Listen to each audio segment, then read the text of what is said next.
tree ferns are definitely one of my favourite, most exotic looking plants you can grow here in the UK gardens. However, I tend to see them in other people's gardens and even garden centres looking incredibly sad. Usually with just 3 or 4 wispy fronds growing from the crown, looking very sad and very weak indeed.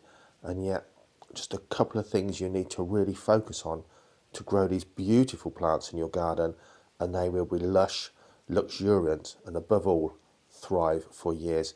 This is how a thriving tree fern crown of beautiful fronds should be looking in your garden, and it's so easy to keep them looking good. So a few tips, and we're going to follow a tree fern in a year of its life in an average garden, nothing special, and you'll see it thrive. And we're even going to touch on having to transplant one. Enjoy.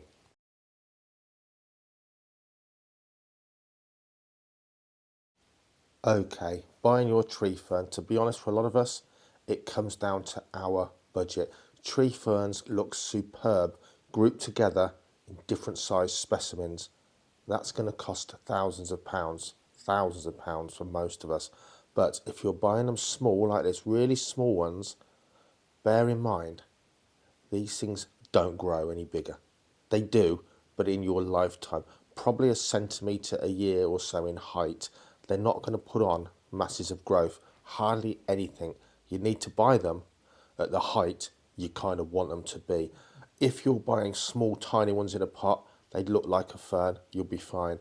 If you're buying taller logs, taller tree ferns, and they've been in a normal garden centre for more than a season, already they'll often be underwatered, and very few wispy fronds and noticeable crown shrinkage, with just 3 or 4 fronds growing from the very centre. Hardly anything. If you buy them in their first year, they're going to grow in that garden centre from a log. They'll be fine. Price wise, guys, in a garden centre, I've seen a 5-foot trunk specimen for £750, £600, that kind of price. Really and truly, if you want to buy a decent tree fern, I would recommend buying them from a nursery that imports them. They come as cut tops of trees from logging forests. They come with a certificate to say they were genuinely logged, and you're just buying the top of a tree trunk. No fronds usually. They come over in a container, get them watered, stand them somewhere away from the frost if you're picking up, often quite early, maybe January, February time, and then when you plant them out well. But you can be spending that 25, about £50 a foot of log is the cost of them. Used to always be £25 decades ago when I was younger, but £50 or £60 a foot of log length is the going rate on an import. Double, triple or quadruple that from a garden centre. You pays your money, you takes your choice, but buying from a reputable source, that bare log, you'll be fine.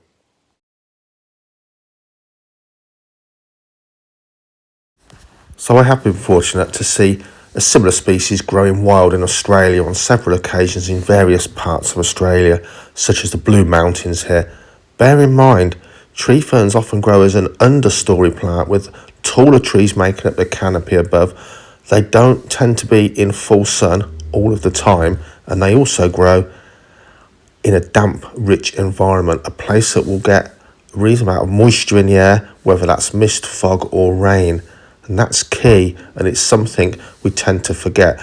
Our species coming from Tasmania, very much cool, very much montane, very much damp. Bear that in mind when you're planting these things. Now, they like plenty of humus.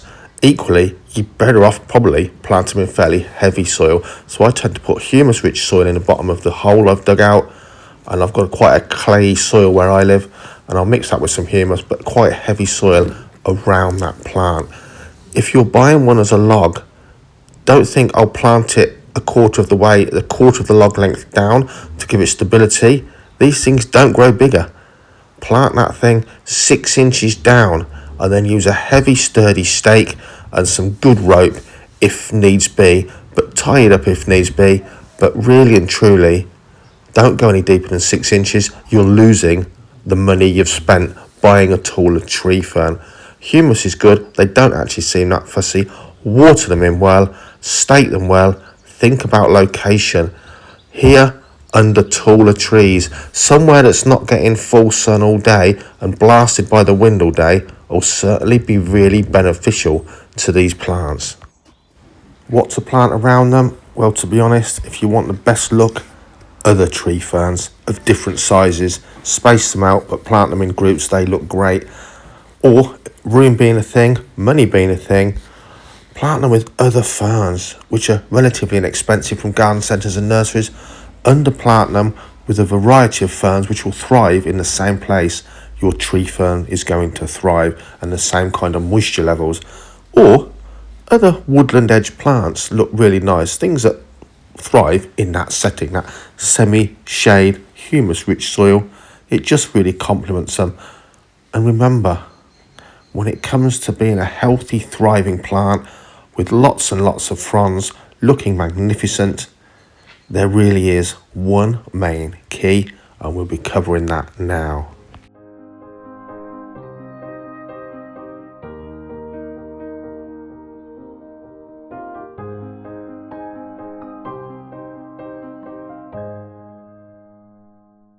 So here it is, your number one tip to keeping your tree fern for years and years and keeping it looking healthy, growing as best it can, luxurious, and not having that dreadful crown shrinkage as your poor desiccated fern lingers on for a couple of 3 or 4 years, gradually just managing to put out 2, 1, 3 fronds a year because that's all the moisture it's got in it.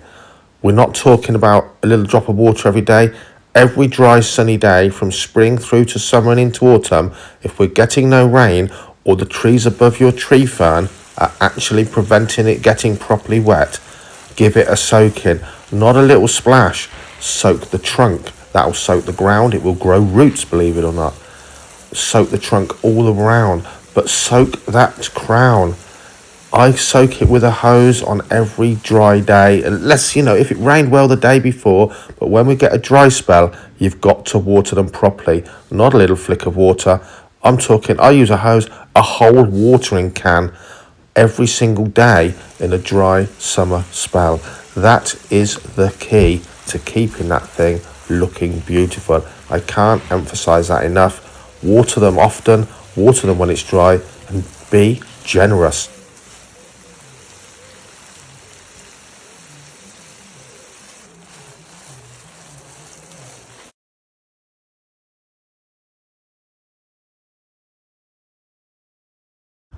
So it's mid-December. We've had a couple of minus nights, but not too bad. Not -5 yet. Very wet, mild, windy winter so far. A lot of flooding, and one of the windiest weekends since 1987. So far, this is still not wrapped up. Looks a bit distraught from the wind, but still not wrapped up and still not at all bothered by any cold as yet. So I'll keep you posted should we need to do any evasive work this winter. Well, it's looking like a big freeze. -4 at least in the next few days. So it's time to make the decision to wrap it up. Not something I've done every year, but you have to make that decision. You decide, but once it's dead, it's dead. So I'm going to make a decision, even though it's sheltered here. We've already had snow while I've been abroad. Last year, didn't wrap it up at all. This year, that's what we're going to do. So they do put out roots, but this is what you're trying to protect.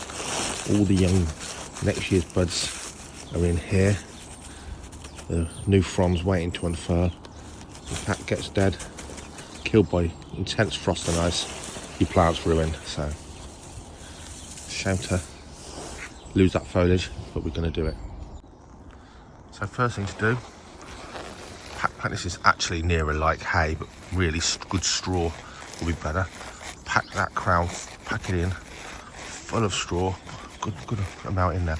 You could use bubble wrap, you can cover a thing in a fleece sock, plastic sheet. You do what you think's best, but I'm telling you what works for me. So quite traditional really. Fill the crown full of straw, step 1. What the heck? Step 2, break those beautiful fronds off, which seems sacrilege where they're not actually damaged, and completely cover the crown with the fronds.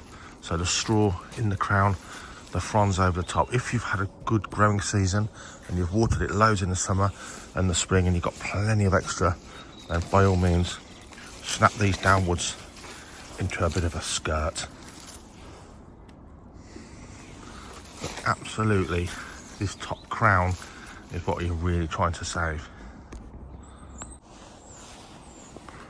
Step 3, get some wire mesh, a couple of foot wide, wrap it round, wire it, cable tie it. I'm using plastic mesh, use chicken mesh, wire, any kind of mesh, it doesn't matter, as long as it's relatively rigid.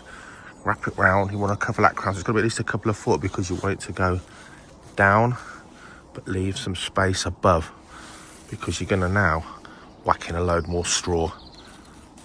Nice and airy, it can all breathe, water can run through, but it should stop frost getting at that crown.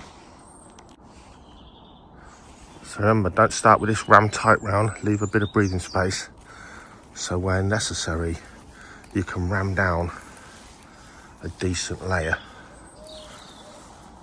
of straw. You certainly want to be protecting that top foot at least. So that's now pretty full of a good lot of leaves in this case.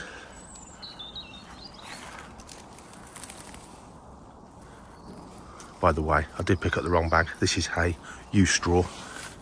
Much more weather resistant, for sure. Top it off with a bit more. This is what you're kind of looking at.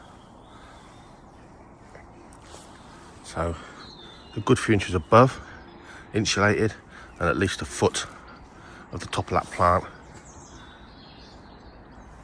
is insulated. And if you're expecting snow or you're really worried, one more thing you can do. Put a bit of a plastic sheet on top to stop a lot of snow getting there, but realistically I've never used this before. I've just let the moisture run through and let the straw and the leaves provide the insulation. If you're going to leave this on, don't leave it on forever, all the way well into spring. This thing needs moisture more than anything else if you're going to get a good one thriving. But top it off if you wish, a bit of snow protection too.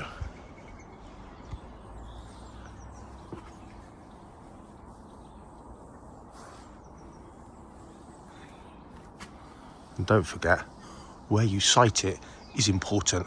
If you see these grown in the wild, they're actually under an open canopy. Other stuff are copping the worst of the weather above them. A sheltered spot in the sunshine.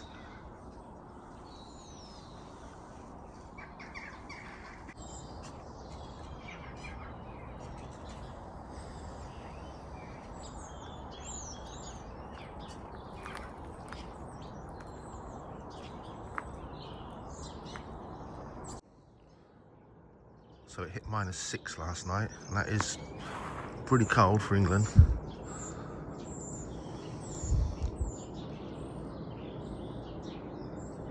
And all we can do is wait for spring. It's the only time we'll really know. So wrap it up well, and then just wait and see.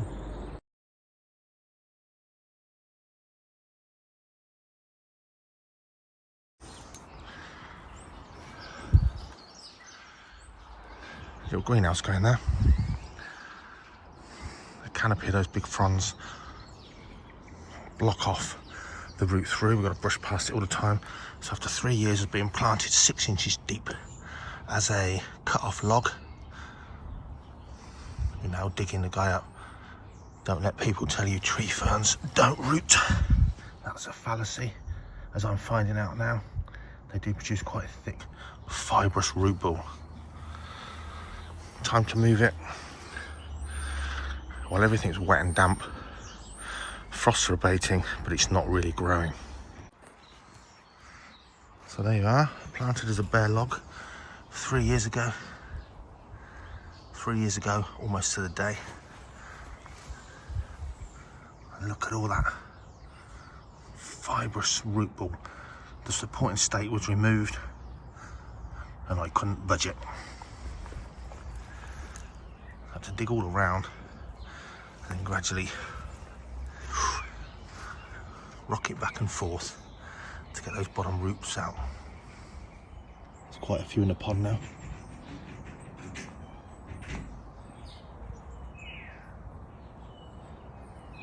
Beautiful.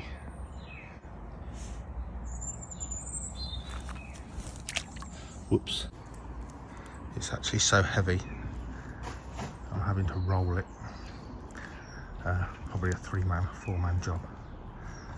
Not ideal. We've got to get it to its new home now.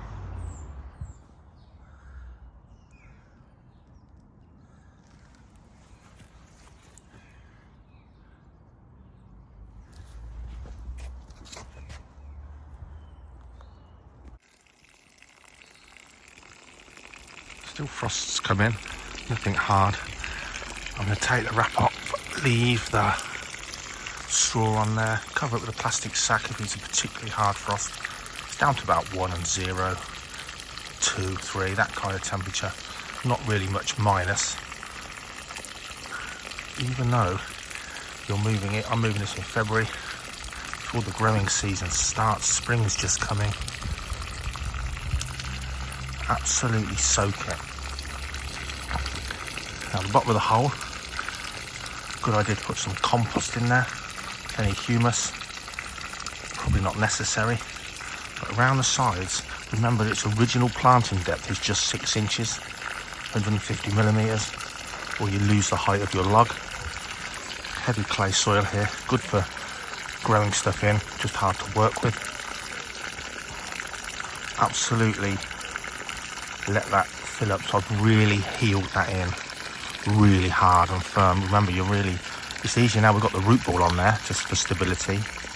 I've really healed that in to its original planting depth on the trunk. I'm probably not going to put a stake in now the root ball's there, unless it starts to lean. Then we'll rope it and stake it like original. I'm going to let that have a really good soak in, let that clay and that heavy soil over the compost layer really settle down, sort of solidify. But I think with our heavy soil, yeah, it's got a bit of a lower centre of gravity now with the root ball. Probably won't need staking again. So still looking after it for any frosts, but we've moved our tree fern, and as you've seen, they do grow a fibrous root system.